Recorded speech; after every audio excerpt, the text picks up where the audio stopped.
Hey everybody, how's it going? It's a Daily Shooter, and in the gun world, there are a lot of debates. There's a lot of things that we just do not see eye to eye on.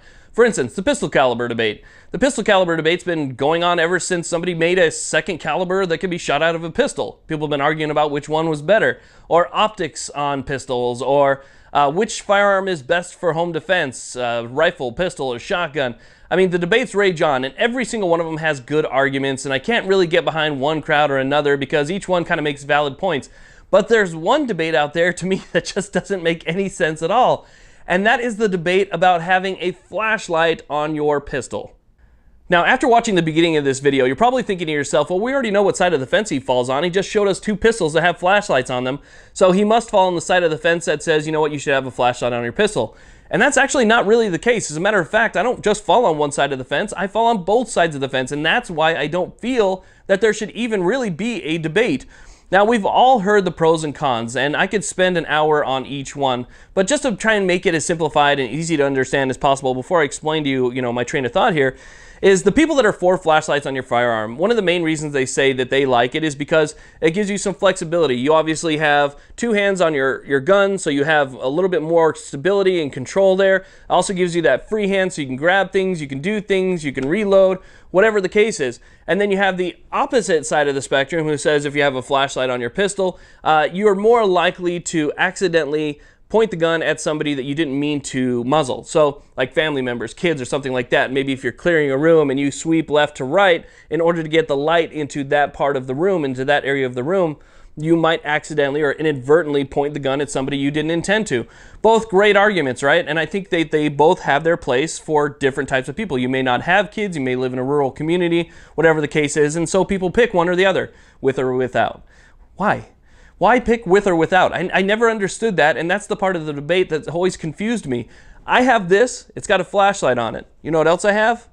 I have this, it has a flashlight on it. So, depending on my scenario, I grab this at night, which is sitting right next to this, which has the flashlight on it, and I can go do what I need to do, which means if I know that the kids are present, the kids are in my house right now, bam, I turn on this flashlight right here, I can move the firearm independently of my light source, and scan whatever I need to scan.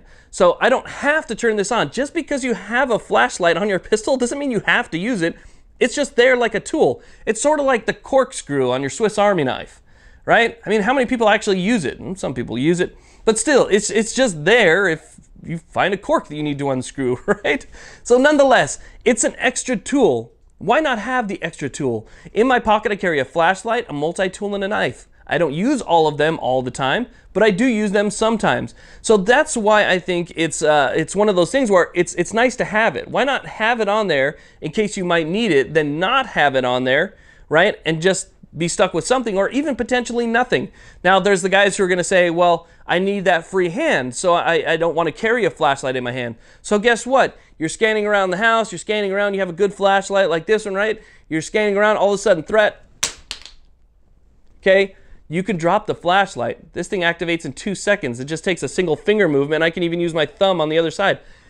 It only takes a second. You drop the flashlight, you can engage at the same time you're bringing your grip together.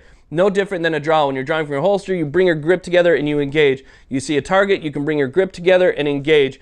So the same thing. Now I have two different ways to light everything up. So for those people who, let me go grab this. So for those people who are saying you shouldn't have one on your firearm, cool, keep one of these. Keep one on here extra. For those people that you say you should have one on there, still keep an extra one. You can have this in your pocket. Something happens here, the battery dies, or the flashlight just stops working. Grab one out of your pocket, you're good to go, keep one next to the bed. That's why I don't understand the debate. It's okay to have both. So why not use all the tools that are available to you in a situation where your life might depend on it? Nah, it's an extra 3 or 4 ounces. I don't want that, right? So anyway, that's my particular view on it and my opinion. You may agree with me, you may disagree with me, and that's fine. Go ahead and leave your comments in the comment section. I'm always happy to hear them. Thank you all very much for watching. Please like, subscribe, and have a great day.